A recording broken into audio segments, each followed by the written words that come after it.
De la mañana con 36 minutos iniciamos nuestra ronda de entrevistas de este martes 29 de mayo. Nos hacemos eco de un importante reporte de la Universidad de las Américas sobre los niveles de ruido en la ciudad de Quito, que están llegando a niveles preocupantes. Damos la bienvenida en ese sentido al docente Luis Bravo. Él es docente de Ingeniería en Sonido y Acústica de la Universidad de las Américas. Bienvenido, muy buenos días. ¿Hasta dónde ha llegado el ruido en Quito? Buenos días, muchas gracias por el espacio y un cordial saludo a toda la audiencia de esta radio. Pues desde el año 2017, la Universidad de las Américas planteó un proyecto de investigación para valorar el impacto que tiene el ruido de tráfico en la población de la zona urbana de Quito. En ese sentido, pues hubo un trabajo bastante extenso de recopilación de información. Y a través de modelos predictivos de ecuaciones matemáticas logramos mapear el ruido de tráfico, únicamente tráfico, de todas las 32 parroquias urbanas que componen la ciudad de Quito. Un año le tomó este trabajo, más o menos. Desde la recopilación de información hasta la obtención, digamos, de los mapas, pues fue un año prácticamente, en el que estuvieron involucradas entre 10 y 15 personas en distintas épocas del año. ¿Y cuáles son los resultados del reporte? Pues los resultados son realmente alarmantes, impactantes. La Organización Mundial de la Salud establece un umbral de 65 decibeles en el día, a partir del cual los efectos o los riesgos en la salud son más notorios.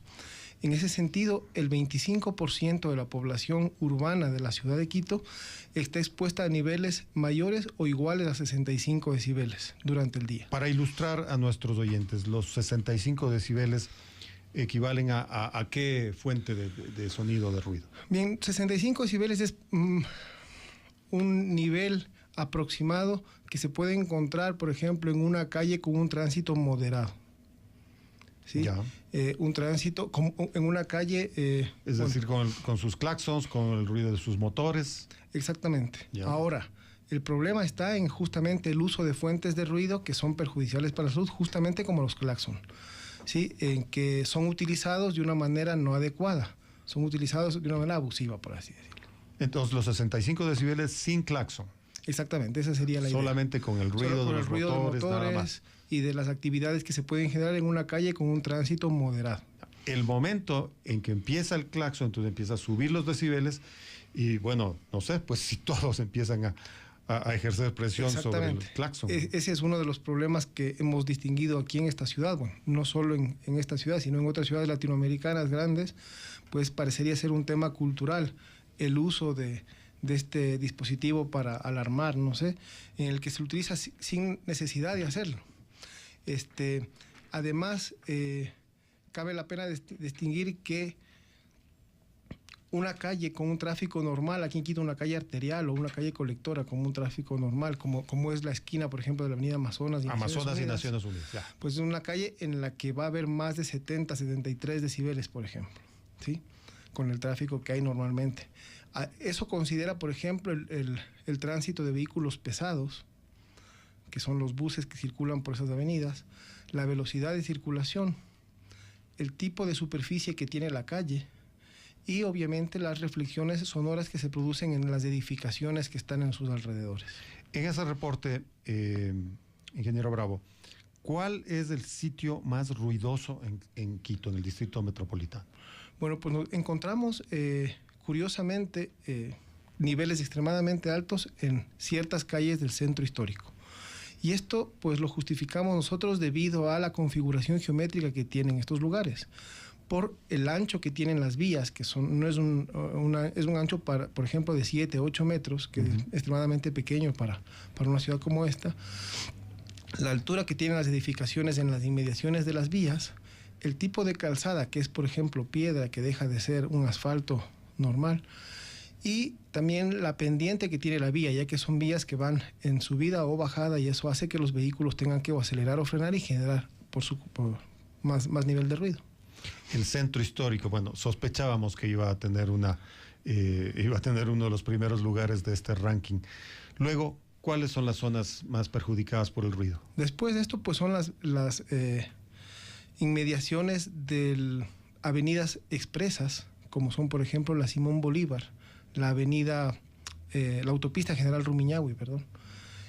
Asimismo, toda la que es la avenida Occidental, que son calles que por su configuración, por su diseño, tienen una demanda muy alta de tráfico, y de tráfico pesado y con una velocidad de circulación mayor que el resto de calles de la ciudad. Pero usted está mencionando estas vías que más bien son una especie de autopistas. Así es. Entonces, quienes soportan ese ruido son los propios choferes, los propios conductores. Así es, y personas, que no son demasiadas, que viven en los alrededores de estas vías.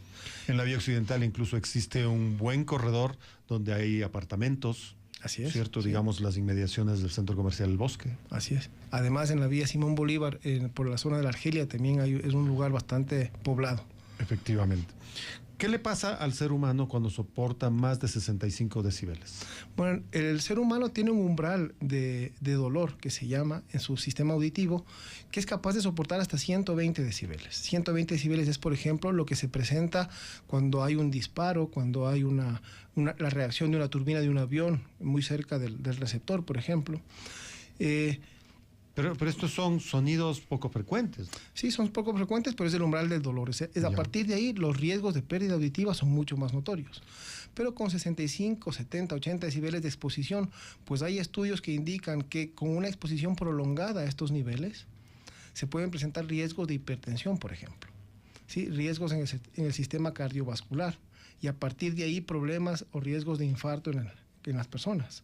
De hecho, en Europa hay estudios que indican cuál es el impacto que tiene el ruido en, por ejemplo, la molestia que tiene el ser humano, en la perturbación en el sueño y los problemas de discapacidad en el aprendizaje de los niños también, porque no les permite concentrarse el ruido.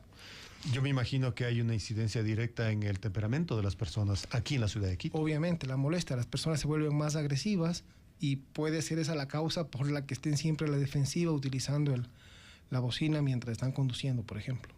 Para poner en contexto con otras capitales, Quito, ¿en qué nivel está, por ejemplo, con Bogotá, Lima, se me ocurre?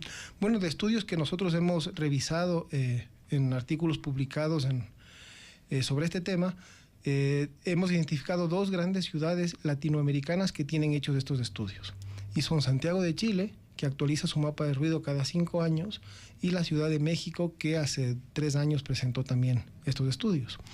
En Santiago de Chile, por ejemplo, se tiene, no en términos de la población expuesta, sino de la superficie de la ciudad expuesta a más de 65 decibeles, y en ese sentido, Santiago de Chile tiene, por ejemplo, el 17% de su superficie expuesta a 65 decibeles o más. En Quito el caso es 26%. En Ciudad de México, solo el Distrito Federal, no las conurbaciones aledañas, es aproximadamente el 14% de sus delegaciones las que están expuestas a estos niveles. Eso quiere decir que la ciudad de Quito es quizás un poco más ruidosa que el resto de ciudades mencionadas. Considerando su tamaño, ¿no es cierto? Y la proporcionalidad de sus habitantes. En términos relativos estamos hablando. Con este reporte, ¿qué es lo que debemos hacer? En este caso, la autoridad, ¿qué es lo que tiene que hacer? Pues a manera de sugerencia... Supongo que ha convalidado el reporte del municipio de Quito. Bueno, en principio, nuestro estudio fue validado a través de mediciones acústicas, es decir, los resultados de nuestros modelos de predicción fueron comparados con mediciones de ruido realizados en el campo, digamos, en sitio. Eso nos da pie de que nuestro margen de error del mapa obtenido con el modelo predictivo es de más o menos 3 decibeles, lo cual es aceptable para este tipo de estudios. A partir de aquí, los gestores ambientales, las autoridades, deberían tomar acción en cuanto a la gestión de la movilidad, por ejemplo, en cuanto a la infraestructura vial, pero sobre todo en cuanto a la sensibilización y educación a la ciudadanía. Bueno, usted ha tomado, como lo ha señalado, como primer elemento de chequeo el tema del tráfico, pero hay otros ruidos que existen en las calles, ¿cierto? Hay los camiones de gas o sencillamente esos transportes donde resultan que ponen música a alto volumen, que me imagino también afectan Así es, a la ciudadanía. Y no solo eso, sino también ventas ambulantes que se hacen con altavoces que los comercios sacan a pie de calle y, bueno, ponen música a volúmenes altos y son fuentes que van de todas maneras incrementando estos niveles. En todo caso, nuestro estudio preliminar ha sido del ruido de tráfico exclusivamente. A partir de ahí, lo que deberíamos continuar haciendo en los siguientes años es incorporar nuevas capas de ruido de industria, del ruido, por ejemplo, del aeropuerto, del ruido de ventas ambulantes, de bares, de discotecas, pero esos son alcances que no tuvieron en la primera instancia nuestros proyectos, pero que lo tendrán más adelante. Están trabajando en eso, entonces, digamos que para 2019 tendrán un reporte con todos estos elementos. Eso esperamos, sí. La idea es ir categorizando la ubicación de diferentes fuentes y añadirlas a nuestro mapa. Mientras tanto, obviamente, usted está reportando elementos o conclusiones preocupantes. Lo menos que se puede pedirle al ciudadano es que tenga un poco más de conciencia, especialmente al ciudadano que está conduciendo un automotor, sea un automotor privado o con mucha más razón si se trata de un transporte público. Así es, eso deberíamos... O sea, no hay razón para colgarse hacer. Del claxon. Exactamente, y en ese sentido, pues la Universidad de las Américas está desarrollando un proyecto de salud auditiva, en el que las personas se pueden acercar a nuestra universidad, evaluar su capacidad auditiva a través de audiometrías, y si es que tuvieran un problema llamado tinnitus, que es escuchar en el oído algún sonido que no está generado por ninguna fuente, sino que lo genera el mismo sistema auditivo de las personas, y es como un pitido en el oído. Cuando esto se evalúa de manera crónica, pues estamos planteando algún tratamiento para disminuir esta enfermedad en las personas. Pero eso es terrible. Eso significa que ya ha sido afectado por estos grandes problemas. Sí, así es. ¿Y tiene alguna sospecha de, no sé, algún porcentaje de personas aquí en Quito que ya tengan este tipo de problemáticas? Bueno, justamente ahora en la universidad estamos evaluando este problema para tratar de cuantificar cuál es el impacto que tiene en la población. Se han hecho, por ejemplo, alrededor de 150 audiometrías ya en lo que va desde el mes de marzo hasta acá. Y aproximadamente un 20% de esta población presenta tinnitus en diferentes niveles. No a nivel crónico, pero sí, por ejemplo, a nivel inicial o moderado. A nivel crónico es menor la cantidad de personas. A nivel crónico quiere decir que todo el tiempo están escuchando este sonido.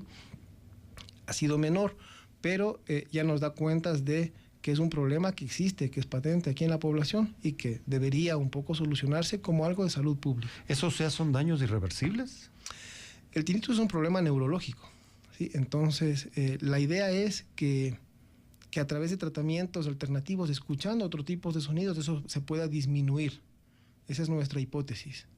Evaluar si es que tiene cura, pues ya sale de nuestro alcance. Pero lo que sí no podemos hacer nada de lo que hemos conversado es que el ruido está incidiendo directamente en el comportamiento del ciudadano.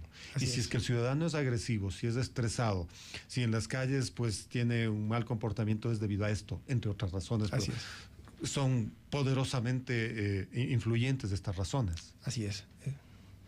Carambas, son muy malas noticias, lamentablemente. Bueno, pero hay la esperanza de que se empiecen a hacer gestiones al respecto.